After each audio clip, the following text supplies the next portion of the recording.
Bon, il faut que je te fasse un aveu sur les 29 000 clients qui ont acheté mes formations depuis que je me suis lancé. La grande majorité d'entre eux ne les ont pas terminées. Parmi ceux qui les ont terminées, la majorité d'entre eux ne les ont pas appliquées. Et parmi ceux qui les ont appliquées, la majorité d'entre eux n'ont pas eu les résultats escomptés.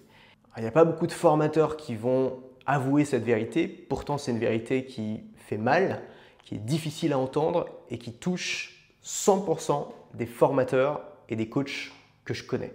Est-ce que ça fait de nous des escrocs? Est-ce que ça veut dire qu'on vend du rêve? Est-ce que ça veut dire qu'on fait des fausses promesses? Pour répondre à cette question, j'aimerais qu'on réfléchisse aux choses qui ont vraiment changé notre vie. Sur tous les bouquins que tu as lus, combien ont vraiment changé ta vie? Sur toutes les formations que tu as suivies, combien ont vraiment changé ta vie? Sur toutes les personnes que tu as rencontrées, combien ont vraiment changé ta vie? Sur tous les profs que tu as eus, combien ont vraiment changé ta vie? Peut-être 1 sur 100, pas plus. Parce qu'on ne change pas de vie tous les jours. Et pour réussir cet exploit, il faut souvent beaucoup consommer. Par exemple, si tu me demandes quel est le bouquin qui a le plus changé ma vie, je te répondrai que c'est La Semaine de 4 heures. C'est un livre que j'ai lu la première fois quand j'étais en vacances, juste après avoir passé mon bac. Je venais d'avoir 18 ans et il m'a ouvert les yeux sur la facilité qu'il pouvait y avoir à créer un business qui nous rend libres. Ce livre m'a donné la force et le courage de faire la promesse à moi-même de tout faire pour quitter définitivement le salariat. Pourtant, des livres, j'en ai lu plus de 100, mais c'est celui-là et celui-là seul qui a vraiment eu un impact considérable dans ma vie. Si je devais parler d'une rencontre qui a changé ma vie, bien sûr je dirais mon mari, parce qu'évidemment quand on rencontre quelqu'un et qu'on se marie avec, ça fait pas mal de changements dans la vie. Si je devais parler d'un prof qui a changé ma vie, malheureusement j'en ai pas eu, mais je connais des gens qui en ont eu. Et si je devais parler d'une formation qui a changé ma vie, je parlerais probablement d'une formation que Jean Rivière a sortie peut-être en 2010-2012 et qui s'appelait « Créer un produit en un week-end » et qui m'a permis de créer ma première formation en ligne, de gagner mes premiers euros sur Internet et de comprendre que j'en étais capable. La valeur de ces choses-là, elle n'est quasiment jamais proportionnelle au prix. Ce livre-là est le livre qui a le plus changé ma vie, pourtant ce n'est pas un livre que j'ai payé cher. J'ai peut-être payé 15 balles. C'est moins cher que La Jeunesse de Picsou en 4 volumes, par exemple, que j'ai aussi.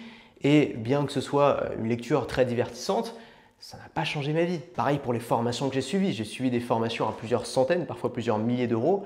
Elles n'ont pas du tout eu le même impact que cette petite formation à 99 € qui m'a permis de créer mon premier produit. Et c'est pour ça que je m'oppose à plusieurs de mes collègues, de plus en plus, qui suggèrent à leurs clients de vendre des formations à des prix complètement exorbitants. On parle de plusieurs dizaines de milliers d'euros, parfois 50 000 € pour une formation ou un coaching, avec l'argument donné que si tu fais payer ce prix-là, alors la personne va avoir des résultats et qu'elle paye pour le résultat. Mais qu'est-ce qui te prouve que la personne va avoir des résultats? Est-ce que parce que la personne a payé cher, alors elle a la garantie d'avoir des résultats? Mais ça n'a jamais fonctionné comme ça. Bien sûr que si la personne paye cher, elle va être plus motivée, plus enthousiaste, elle va mettre plus de ressources sur la table. Mais ce n'est pas ça qui va garantir le résultat. Ce qui va garantir le résultat, c'est la méthode. Est-ce que la méthode que tu mets dans cette formation va répondre exactement aux besoins de la personne qui est en face? Est-ce que ça va être une méthode qui va fitter avec sa personnalité, qui va correspondre à ses talents et qu'elle va pouvoir saisir? Et bien ça, en fait, je pense que ce n'est pas le prix qui détermine ça. C'est le hasard. Et c'est souvent en consommant des dizaines et des dizaines de méthodes qu'on finit par trouver une méthode qui fonctionne pour nous. J'ai rien contre les formateurs qui vendent des produits à 50 000 €, mais je pense que c'est de la folie. Et je pense que recommander à des débutants de faire ça, c'est encore pire. C'est les envoyer tout droit au casse-pipe, à se retrouver avec des clients qui vont parfois s'endetter lourdement pour pouvoir acheter les formations et qui vont se retrouver dans le cas où ils n'atteignent pas les résultats, ce qui est tout à fait probable, dans une sorte de frustration et de rage légitime contre ces formateurs. Encore une fois, ce n'est pas le prix que tu dépenses qui va déterminer tes résultats, c'est une part de hasard et pour multiplier les chances d'obtenir des résultats qui vont changer ta vie, tu vas avoir besoin d'avoir du volume. Si tu veux multiplier les chances de faire une rencontre qui change ta vie, par exemple de rencontrer ta future femme ou ton futur mari, plus tu vas rencontrer de personnes, plus tu vas avoir de chances de rencontrer la bonne personne. C'est exactement pareil pour les formations, pour les bouquins ou pour les profs. Plus tu vas tester de choses différentes, plus tu vas avoir de chances de tomber sur la bonne méthode ou sur la bonne explication qui va faire tilt dans ta tête et qui va te permettre d'avoir de grands résultats. Alors pour nous les formateurs, évidemment tout ça c'est difficile à vivre. C'est difficile quand on crée des méthodes où on est persuadé que ces méthodes sont géniales, où on pense, parce que c'est des méthodes qui ont changé notre vie à nous, on pense que les gens vont les utiliser, que ça va changer leur vie à eux aussi et qu'ils vont avoir des résultats extraordinaires et que ces méthodes vont pouvoir se propager. Et parfois, en fait, on se rend compte que ce n'est pas le cas.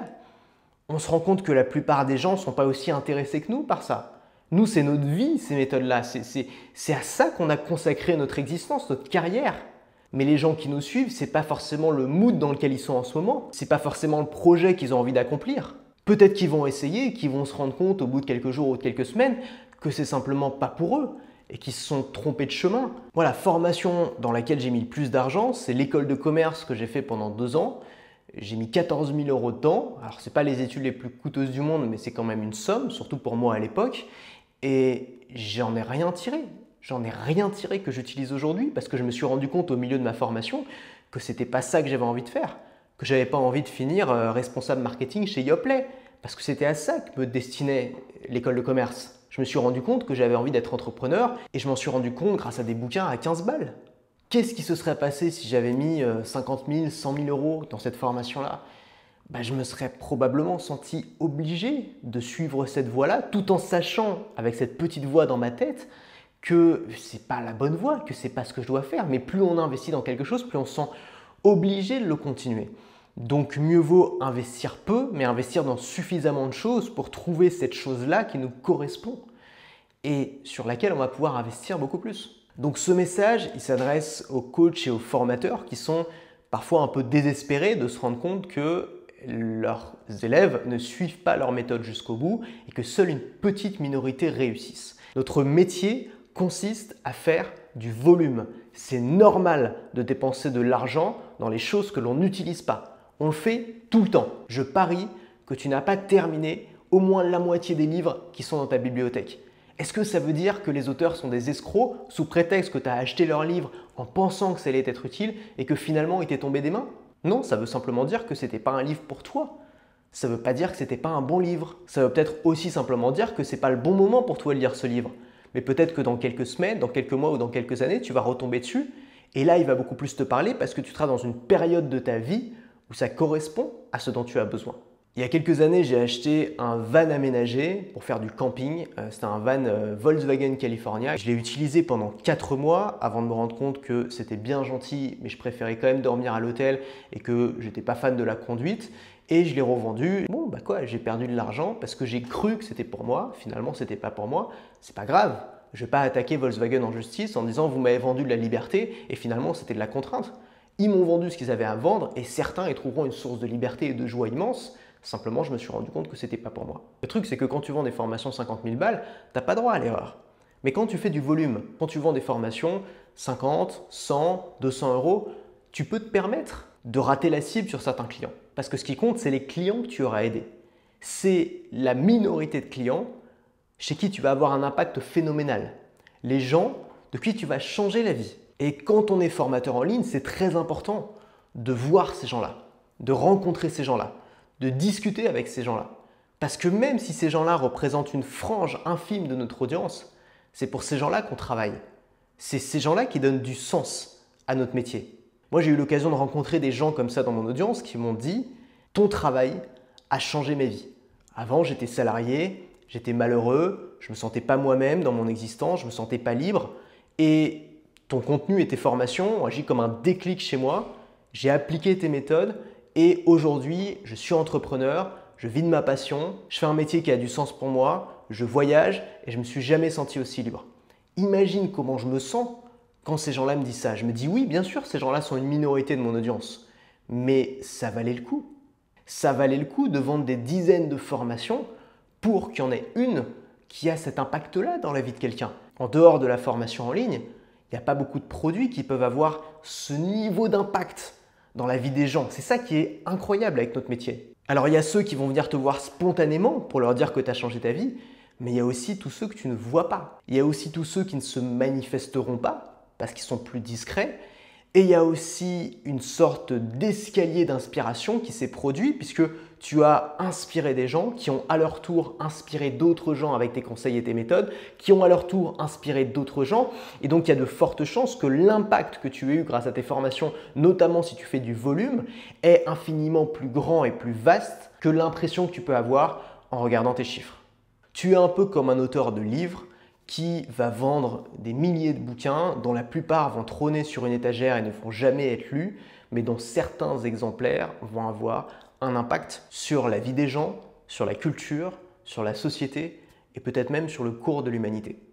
Donc pour résumer cette vidéo, oui, c'est vrai, la plupart des gens qui achètent nos méthodes n'ont pas les résultats escomptés.